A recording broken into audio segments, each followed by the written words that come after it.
कड़वा छपैलो धरैलो लगनिया गे जानू कड़वा छपैलो धरैलो लगनिया गे जानू बसल उजड़ में हमर दुनिया गे जानू बसल उजड़ में हमर दुनिया गे जानू गोदरेज किनैलो पलंगिया गे जानू गोदरेज किनैलो पलंगिया गे जानू बसल उजड़ में हमर दुनिया गे जानू बसल उजड़ में हमर दुनिया गे जानू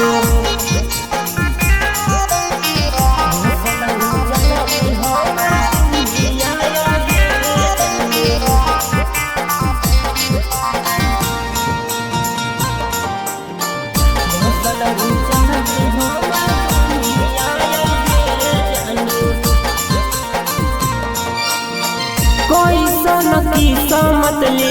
खलखिन विधाता छोड़ देवो दुनिया कखनी हाँ कौन पाता कोई सनकी समतली खलखिन विधाता छोड़ देवो दुनिया कखनी हाँ कौन पाता जखनी ढरे तो तोर संखा पनिया गे जानू जखनी ढरे तो तोर संखा पनिया गे जानू बसल उजड़ तो हमर दुनिया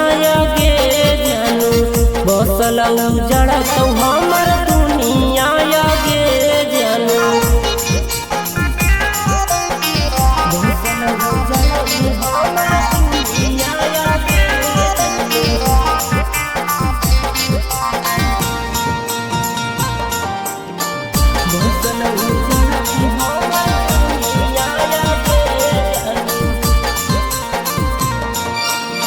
हमें न जनलियो खेलनी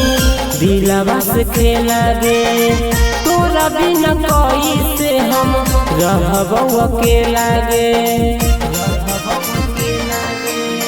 हमें न जनलियो खेलनी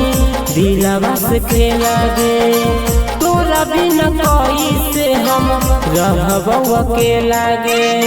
रीत के बननी सजनिया गे जानू गुड्डू के दे दी है कफनिया गे जानू बसल उजड़ में हमर दुनिया गे जानू बसल उजड़ में हमर दुनिया गे जानू। Magahi recording studio Samastipur Sheikhpura.